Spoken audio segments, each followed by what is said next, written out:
the heart of Bengaluru, India's IT capital, a growing water crisis is plaguing citizens.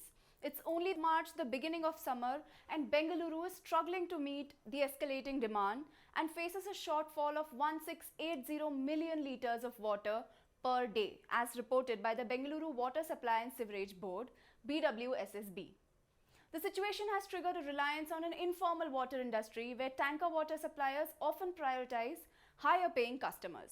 In a strange move, the government, grappling with the alleged tanker mafia, has decided to take over private water tankers and borewells. Is this the best move to solve the city's water crisis? Joining me are Katyayani Chamraj, Executive Trustee of Civic Bengaluru, and Zibi Jamal, member of Whitefield Rising, to discuss the same. While we understand that Bangalore is facing severe water problems, but with all the water tanker mafia and illegal borewells popping up here, there, everywhere, the solution that the government has come up with is demanding to take over the water tankers and borewells. And it seems a little heavy-handed. What do you have to say? Because I'm saying this because the city has seen unprecedented growth, which is unscientific, unplanned, is not new. So is handling the growth one of could that be one of the solutions, is what I'm trying to ask. Katyayani ma'am, if you would go first. Yeah, you're absolutely right. The whole problem is because of the unplanned growth and the concentration of growth in Bengaluru, and to the neglect of all other cities and all other less privileged areas or the deprived areas. And so on the one hand, you're asking people, more and more people, to come to Bangalore, and on the other hand, you are unable to solve the water crisis. So in fact, a few years ago, when the BMRDA made the structure plan for the entire Bengaluru metropolitan region, they said the development has to be based on the availability of water, that the water capacity should be the guiding criterion for any kind of development in Bengaluru. And we have just ignored that and allowed all kinds of unplanned and unscientific growth. And at the same time, we have only concentrated on increasing the investment coming from abroad or from investors, and we have not thought of sustainable development at all. The companies are releasing effluents which are ruining our lakes and our entire water system. We are not focusing on that. And as far as even water recharging is concerned, because the problem now is that the groundwater is receding like anything, and even after 1,000 feet you are not able to get any borewell water. But you have only focused on increasing the number of borewells without thinking of recharging or redoing your lakes so that they do the job of water recharge. You have The BDA itself has gone and encroached on lake beds and lake bodies, and even created layouts on those. So this is now this is the result that we have. The people are saying that in another 10 years or so, everybody may have to go away from Bengaluru because it will be totally water starved. Zibi ma'am, what do you have to say about this? Hello. Thank you for giving us Whitefield Rising the opportunity to join you here for this discussion. And hello to you, Katyani ma'am. And I know, as always, Katyani ma'am has gives us the context of what has led us to this crisis and the policy indecisions that we have faced from the government. As she rightly said, growth is unplanned. Now, let me kind of set the context for Mahadevpura, right? 110 villages were added in 2008.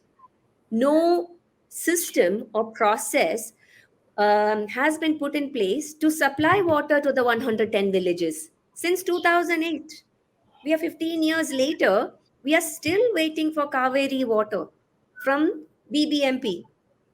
In which place, in which country do you let cities come up? Do you let people move in? Do you let investments come in? Do you let big multinational corporations come in without accounting, without providing facilities for water. Nowhere. We are told, what will the people do? They will go for tanker water, they will go for bore wells. And right now, that is what is happening. There are private operators providing water because BWSSB has not made provisions to supply water to the 110 villages which have come up on the eastern part of the city. Now, these are all public goods. Groundwater is a public good. And this problem of water crisis that we are currently facing is not new. It's been happening for the last few years.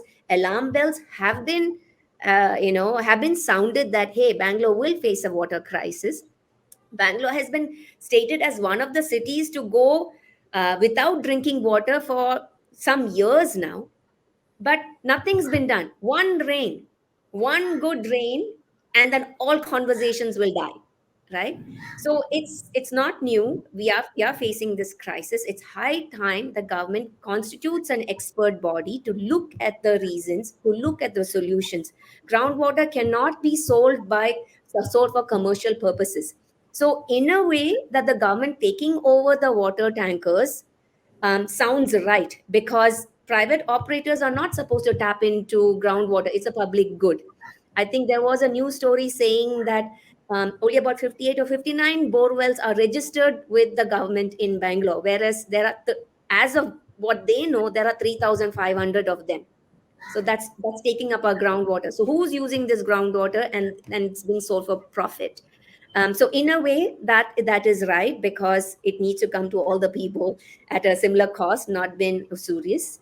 But there's also the fact that the government has to take responsibility that for the last 15 years, they have not made any provision to supply a most needed utility like water, drinking water, to a large part of the population which has just grown unchecked. The 110 villages that you were talking about that were added in 2008, they said that Yeah, Kaveri phase 5 or 4 was supposed to help we are it, at and phase 4. 4, yeah, and the 5 phase 5 is supposed to help, but they yeah, it kept getting Where delayed is because phase of 5? COVID. Where is phase 5? After 15 years, where is phase 5? Right. So residents and townships have started imposing regulations for smart water use, putting restrictions on timing or the amount of water. How do you see that as a solution for managing the crisis? The thing is, they are bringing more than 1,000 mld water from Kaveri every day. So if you had set up structures to reuse that water, we are letting it out as sewage, uh, or into the Rajakaluwe as a leakage or whatever. You have not thought of any measures to reuse that water, at least that is coming from Kaveri. You have not done that. And at the same time, you are asking people to do rainwater harvesting. That is something the government should have done as a priority.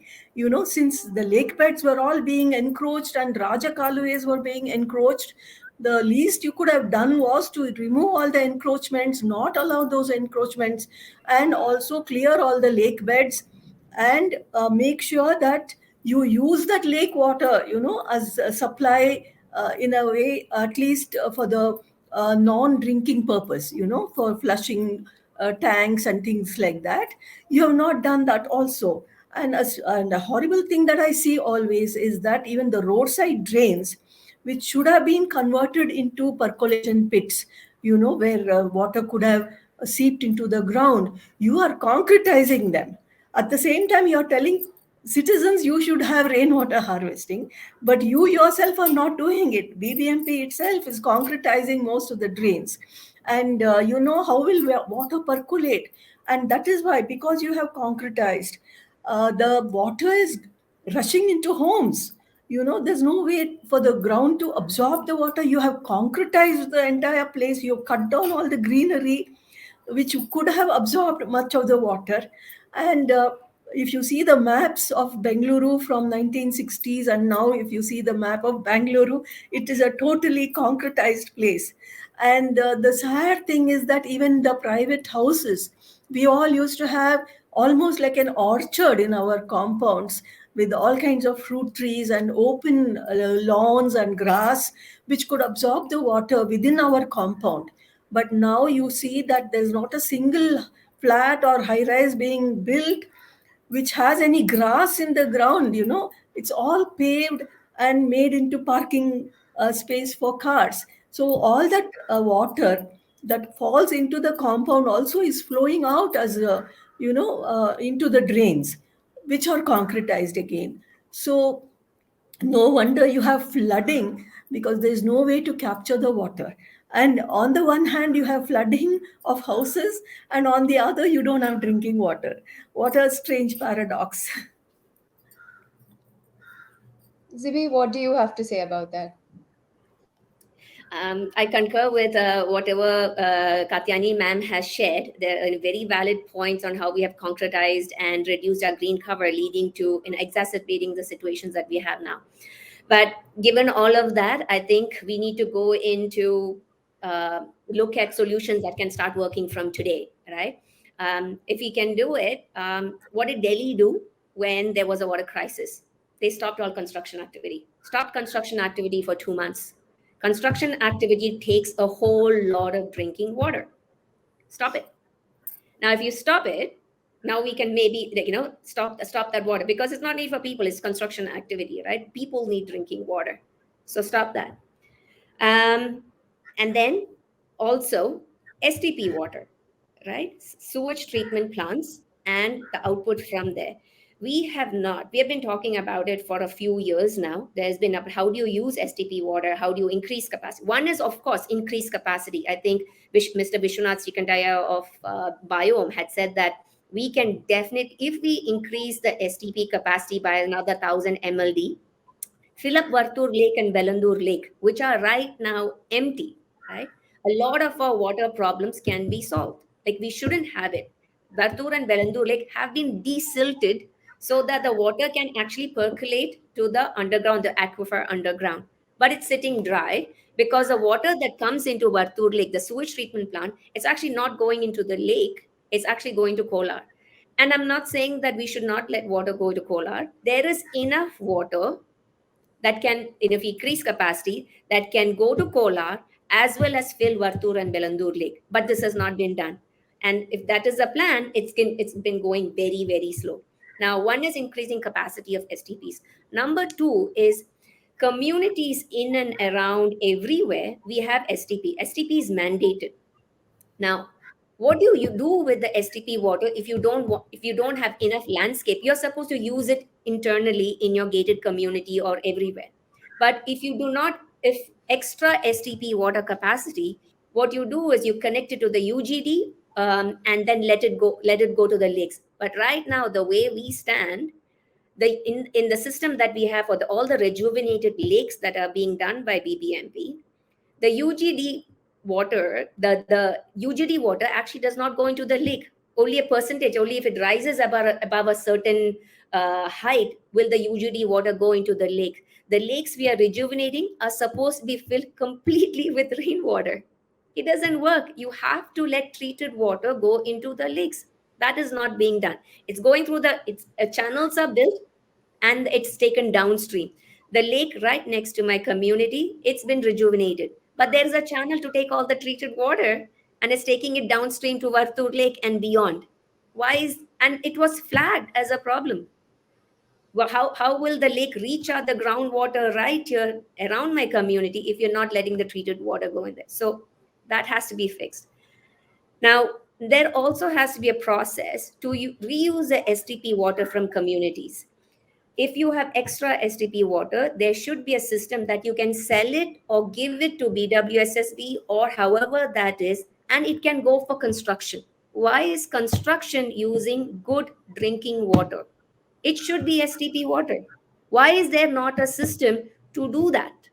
Why are we waiting for crisis? Now that we have a crisis, what the government should do is constitute an expert body who can look at these components very, very clearly and then put in recommendations. We need to increase capacity for sewage treatment plants. We need to find a way to use our STP water for construction as well as for communities to be able to sell it to other communities who have large landscape areas and they can reuse it. We need to allow our STP water through the UGD to go into the lakes and not depend on only on rainwater to recharge our water bodies. And lastly, I think we touched upon this RWH. We need to definitely mandate rainwater harvesting. I know that we can go with policy saying that, hey, why is the government not doing this? When the government is not doing X, Y, Z things, why are you asking the citizens? Reality is something, sometimes we just have to move forward from those points and then just do it. I was just in Madras in the 80s and 90s was known for water problems. Every household, they've gone through the pain. I studied in Madras during those times, and even in hostels we used to get like a bucket of water for like 2-3 days, and that's all that we used to get. But if rainwater harvesting was mandated, why is this not mandated in Bangalore? I think it's high time that we need to bring in those measures that we can be water positive, and we don't have to go from year to year facing a crisis and just depend on rain to give us salvation, and then we forget about it, then wait for the next year when there is a water crisis and then continue to speak about this. It cannot go back under the folds.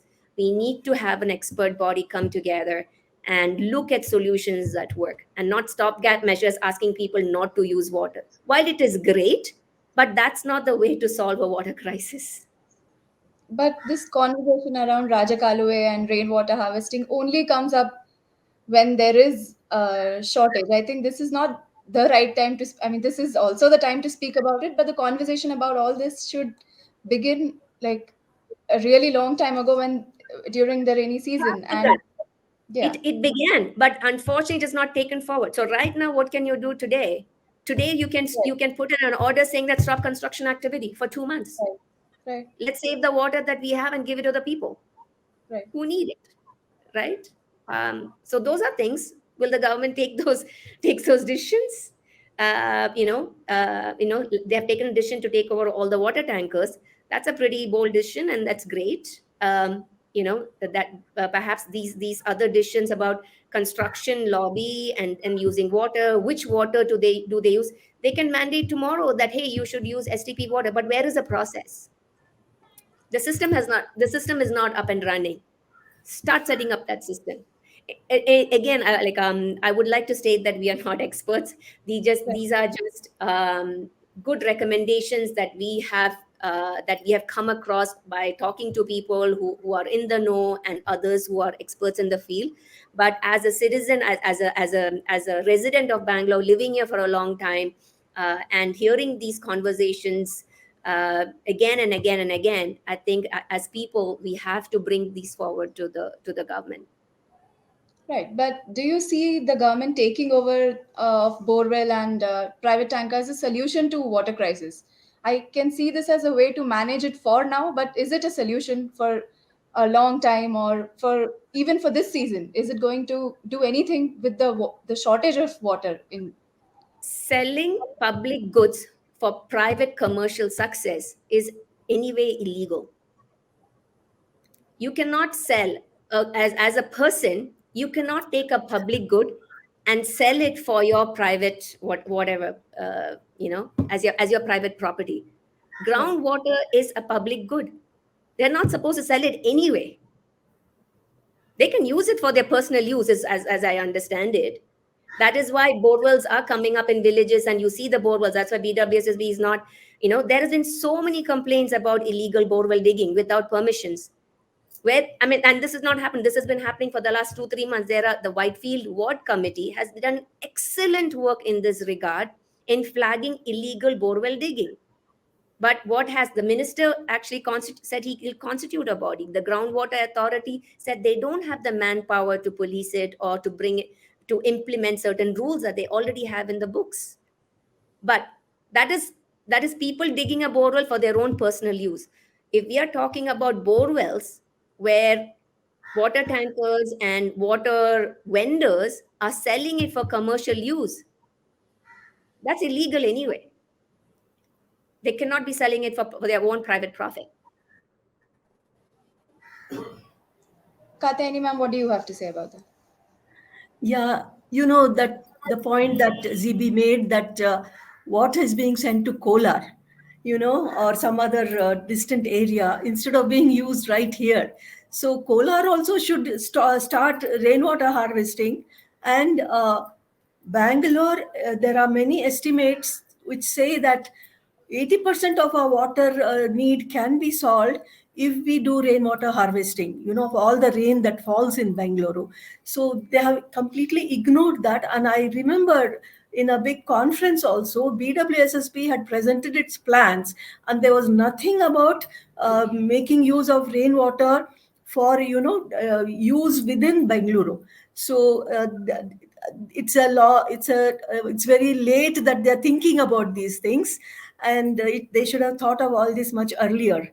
And the thing is, first of all, you can't be doing contradictory things. You can't be asking more and more people to come to Bengaluru and building higher and higher high rises. How will you supply water to them if you go on incentivizing? Even in the latest budget, they have put increase in floor area ratio beyond the permitted limits in the law. You're saying, okay, it's okay for some people to build more floors. That is probably being asked by the builders, and you're acceding to that. But where are those people going to get the water? And it is also going to put a great strain on the water supply system as well as the sewerage. Where is the infrastructure that can deal with so much excess water that may come from these high rises that are going to be built? So it's totally contradictory things that are being done. And at the same time, you are inaugurating a climate action plan. Is it in coherence with the kind of plans that you're making to bring more people into Bengaluru? So we need to stop having these contradictory things happening, and we need to focus clearly on investing in other cities so that the incentive to migrate to Bangalore stops, and the whole thing is incentivized. The migration is being incentivized by putting all jobs and all investment in Bengaluru. So it's high time we spread the investment to other cities so that the migration reduces to Bengaluru. And we have to compare ourselves with Chennai, with Tamil Nadu, for instance, which has several growth centers. No, it's not just Chennai that is being developed. Many other towns all across Tamil Nadu have been developed as growth centers. So we need to do that on a war footing, really, and see that we use as much water as possible within Bengaluru, of whatever rainwater comes here. And we should give up our, grandiose plans for bringing water from Mekedatu, from Yettinahole and all that, when we are not doing the cheapest thing possible, which is to trap the water that is already here, So we should stop these grandiose plans and think of sustainable solutions. I would like to clarify something. I just want to state, Katyani ma'am talked about sending water to Kolar. Not against sending water to Kolar at all. I think Kolar has suffered for a really long time, and it was a long held ask for treated water from Bangalore, which is going to Kolar, and has really helped the farmers in that region. Uh, what I want to state, what I stated was there is enough water capacity in Bangalore, treated water capacity in Bangalore for Bangalore as well as Kolar. I think that's what Bangalore government administration should focus on. There is enough water. We need to increase our capacity to be able to treat the water that we consume, and we will have enough to send to Kolar and for Bangalore needs. So that is not in dispute that Kolar needs water.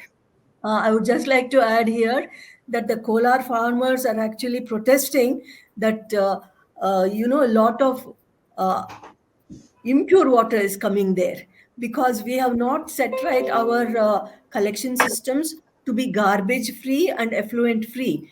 that kind of impure water is going to Kolar, and it will spoil all the food that they are growing there. So the problem is that it is so linked to our garbage collection methods that we don't have a proper infrastructure to see that garbage doesn't enter the water stream. And uh, that is another whole story about garbage. And also that the number of migrants who are coming to Bengaluru, we are not providing proper housing for them. So they are forced to defecate in the open, unauthorized settlements, or in the tin sheds or the plastic tents that people give them, as temporary housing. And all that is getting into the rainwater as effluent, and getting into our lakes, and that is probably what is going to Kolar also. So unless we make a plan to provide migrant workers housing, we are only encouraging high rises built by big builders, and we are not creating the affordable housing for temporary migrants who don't come here to own a house. They want to live decently for a few months while they work here in Bengaluru. And that has been totally ignored and totally neglected. We have not provided rental housing, affordable rental housing, which is subsidized by the government, because some temporary migrant coming from outside, he is not going to be able to afford the rents that exist in Bengaluru. And uh, all landowners are going to ask him for 10 months advance. So it's simply not affordable for him. So that is why they are settling on unauthorized settlements, or and whoever the employers who are supposed to provide them decent housing, they are not providing it. They're just giving them a plastic sheet to live under. So all that is causing the pollution that is entering our water stream. So unless we regulate that by giving everybody pakka housing, affordable, small, temporary migrant colonies, we are not going to solve this problem. Right. So I think what I understand from this discussion is that although the decision to take over uh, the borewells and private tankers could help for now, but there are other long term solutions that we as citizens and the government can, I would say, explore. I think there are more short-term ones too that they can do. Not all of them are long-term. STP Right. water use and reuse Right. is not long-term. It's starting right now. Construction water usage is right now, like starting tomorrow. It's definitely not all of them are not long-term. Some of them are to do with policy and things like that, which are long-term, which will have consequences. But in the short term, STP water use and reuse, construction usage of good drinking water. That's short term. Long term has to be mandating RWH. It has to be about increasing STP capacity in Bangalore and how we channel water. It has to be about rejuvenating our lakes and making sure that it's not the water capacity in the lakes is increased not only by rainwater but also by treated wastewater that's coming in. There's tertiary water also capacity that we will need to build, which is what that we have to look at. So there are both short and long term things that we can do, and the government has to. And number one, the government has to do is to constitute an expert body to make sure that they take decisions which are holistic and not just things that that work right now but will cause us harm down the road. Right. Yeah, I'd just like to add to that. In the latest budget for BBMP, they're only talking about creating percolation pits and rainwater harvesting in the parks. Now, how many parks do we have? So it's very necessary that at the end of every road, depending on the levels, they have to create percolation pits, and also percolation pits within the stormwater drains, which are actually only clogged, and they act like reservoirs for dirty water. And they have to do that on a war footing. At the end of every road or street, they have to create percolation pits so that the rainwater just goes in where right there. So I think Bangalore has a water management problem more than a water scarcity problem. Zibi has been talking about authority or somebody who will take charge of this whole thing. And we, as from Civic, we have been advocating all the time that, like you have made BMLTA to solve all traffic problems, you need an integrated water management authority which will look at all aspects of water. Now, groundwater is looked at by the groundwater board, the rainwater is looked after by BBMP, the lakes are being looked after by somebody else, and maybe stormwater drain is being looked after by somebody else.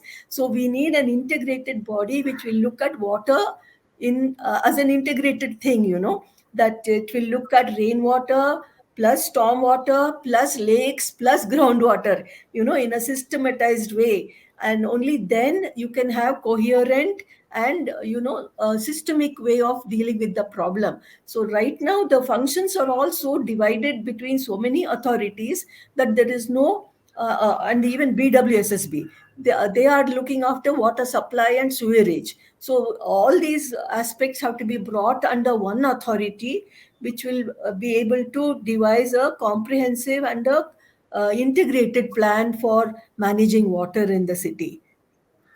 Well said, Kantyani ma'am. Thank you for joining me.